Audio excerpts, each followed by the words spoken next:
I was born with Aspergers or high functioning autism, and I've always been fascinated by the world. I grew up and was adopted in into a big family, and there have been a tornado of things that have happened over the last 26 years of my life. Um, I had a lot of early struggles, not just with autism, but with being African American, um, with being who I am as a person. And I had a very vivid imagination.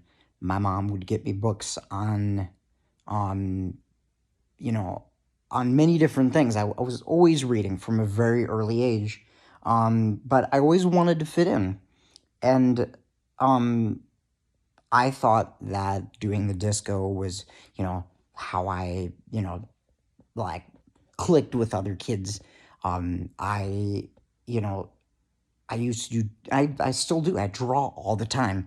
I do a lot of art stuff. I've always been like very intrigued by the arts, music, drawing, painting, sculpting. And there were a lot of subjects that I wouldn't just dip my toes into. I would fully, engulf myself if I liked something, From a very young age, I liked Scooby Doo, and I knew anything and everything about Scooby Doo and all the characters and, the people who drew them and stuff. And my dad, at one point when I was in like elementary, had this, was with some other family members and had gone, "Oh, who's the creator of Scooby Doo?" And I took it as an insult at the time. Looking back now, I think it was just casual, conversation. And, you know, I took it as an insult as a kid, and I got rid of a lot of the things I liked as, the Scooby Doo stuff because I felt like, oh, I, this isn't right. I shouldn't like this so much. And um, then I remember hearing my mom's opinion of me for the first time um, back in about 2007 or 2008. And she was talking to, again, another family member, about like my autism. But what I hadn't really ever experienced to that point was seeing her from the other perspective, from the outside and how she felt about me. And it hurt. It really upset me because um it was basically like I was incapable of, you know, doing really anything. Um she had no faith in me while I feel like there have been so many things she had the best intentions. Her opinion of me and the value that or my worth to her was very small. And I'm gonna be honest, I still feel like it is. Um, so I started taking medication, and I felt like it would just turn me into a zombie. This was again about 2007, 2008, and um, I found myself sabotaging myself. Um, I wanted to read books at night. I was very obsessed over, um, documenting drawings and stuff and doing these sketches, and I wanted to, I had this whole idea of having a TV in my bedroom at the time and having a PS2 because my friend Matt and I used to, when I go over to his house, all we do is play the PS2 or the Wii or his Xbox. And, I thought that was awesome. I used to keep game manuals because that was the only way I could, I could play or, imagine playing those games. And, um, mom and dad would catch me and they would turn my power off in my bedroom. And then there came a point where they took everything of mine and they locked it in my closet.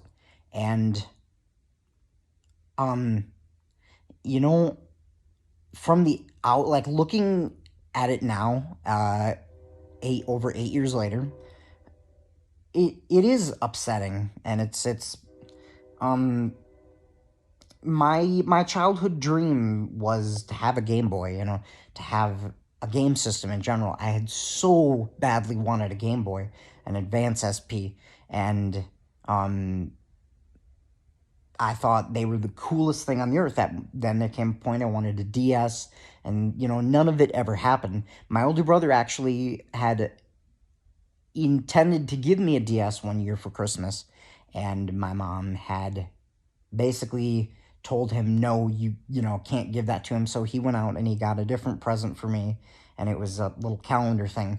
I didn't know about that until years later, that he was going to give me, the DS. I remember that he had given it to his girlfriend at the time, who's now his wife, Ashley. And um uh you know there were so many miscommunications between me and my family. When it came to school, I again had a very vivid imagination. I wanted to fit in. Around middle school, I started, you know, like interacting with, females, or other people my age, and I would have outbursts of anger and frustration. And there was a girl named Kyla that, it didn't make sense to me, like why she didn't, like, or I knew that I would never have a chance with her, and so I would just have outbursts of anger and I would be upset and stuff. And um that kind of is always in the back of my mind.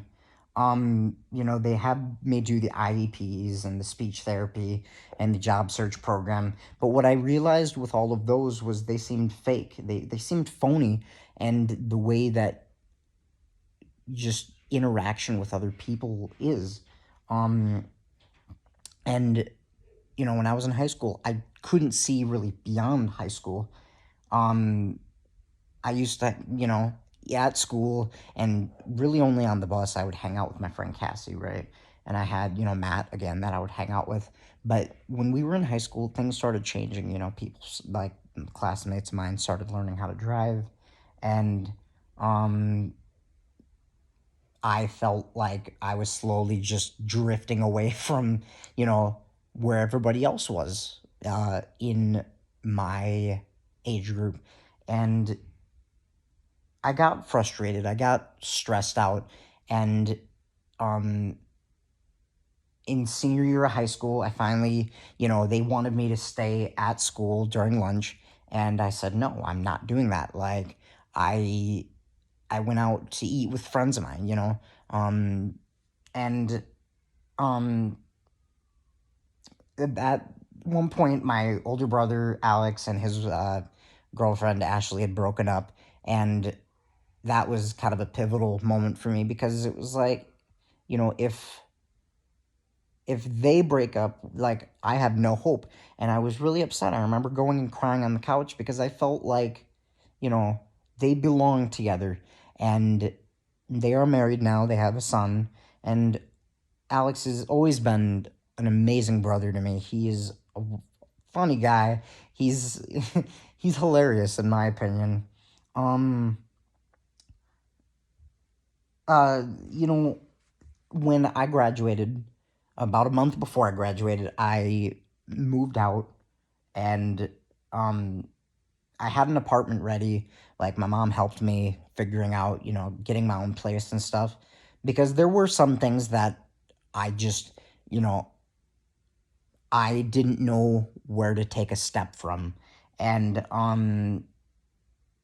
it took me a little over 7 years to finally gain my own independence, because like I said, I've been on my own for 8 years, almost 8 years. But being able to, have the independence to be able to manage my own finances, or to even have my own, my own cat.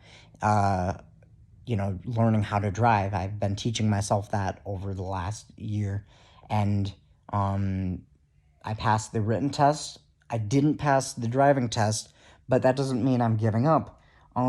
Just because I see things differently doesn't mean that my opinion is invalid or that the things that I think are invalid. Um, I've tended to over message people at times. I can be misunderstood at my job, in daily life, and I just want you to know that it's going to be okay. You just gotta push through.